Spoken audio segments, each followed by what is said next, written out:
Thank you, Mr. Speaker. I want to be perfectly clear about what we're talking about here today. From the moment Speaker Boehner walked away from the negotiating table last Friday to the opening bell of the stock markets this morning, shareholders in U.S. stocks, American retirees, investors, our middle class, have lost $405 billion based on Third Way's analysis of data from the Standard & Poor's 500 index, and Americans stand to lose more if we fail to resolve this crisis. Third Way has put together a comparison between the interest rate paid on sovereign debt between AAA and AA nations. This is why credit is important. People understand that. Depending on your credit rating, you pay a different rate on your home mortgage. You might have different financing opportunities on your credit card.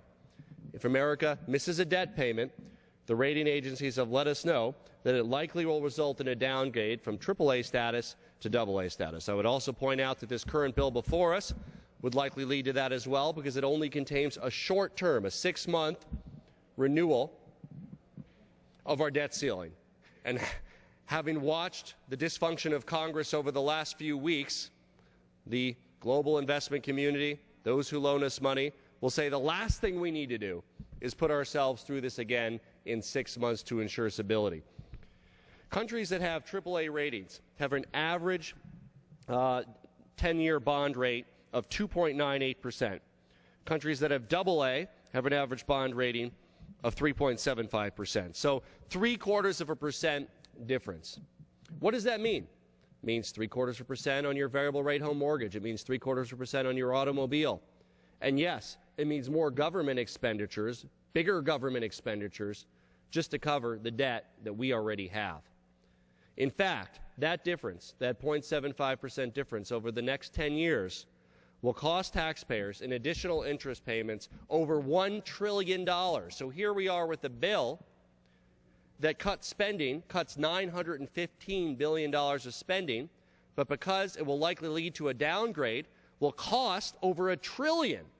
This bill before us today will increase the deficit by over $100 billion. At a time of record deficits, when we all know we need to enforce fiscal discipline, the last thing we need is a responsible bill to increase the deficit by $100 billion, which is what we have before us today. Now, if we had this bill before us 2 weeks ago or 3 weeks ago, I would still oppose it. Increasing the deficit is the last thing we need to do now.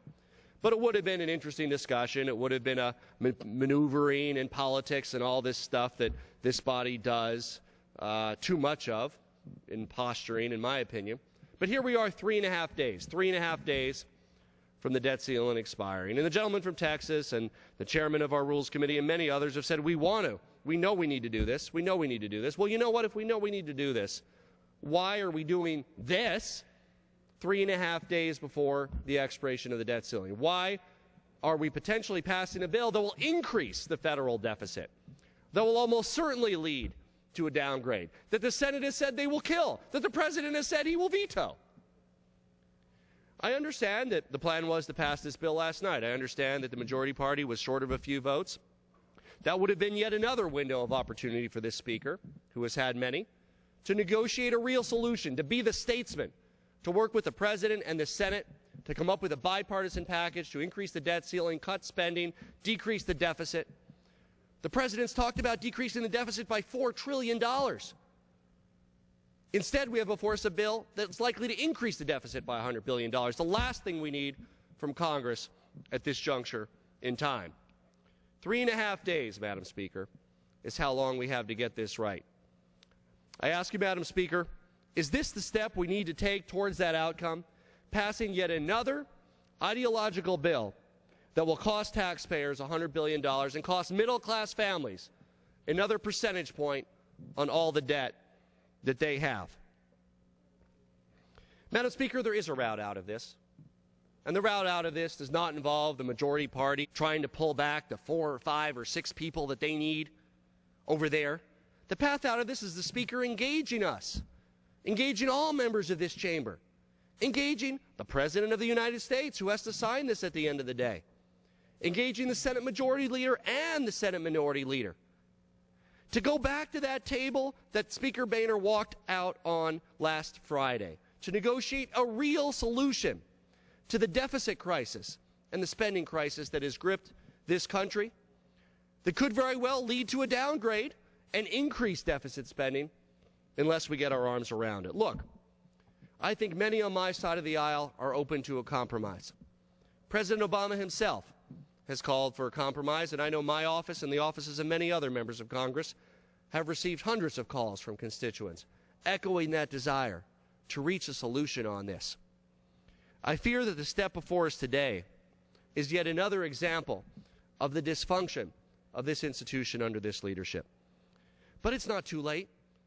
I call upon the Speaker to move away from this direction and get back to the negotiating table to establish a real solution to reduce the deficit, retain our nation's good credit and faith in our system, and show that this institution, the institution of the House of Representatives and the institution of Congress, can work and do what's right for our country. And I reserve the balance of my time. Gentleman reserves. Gentleman from Texas.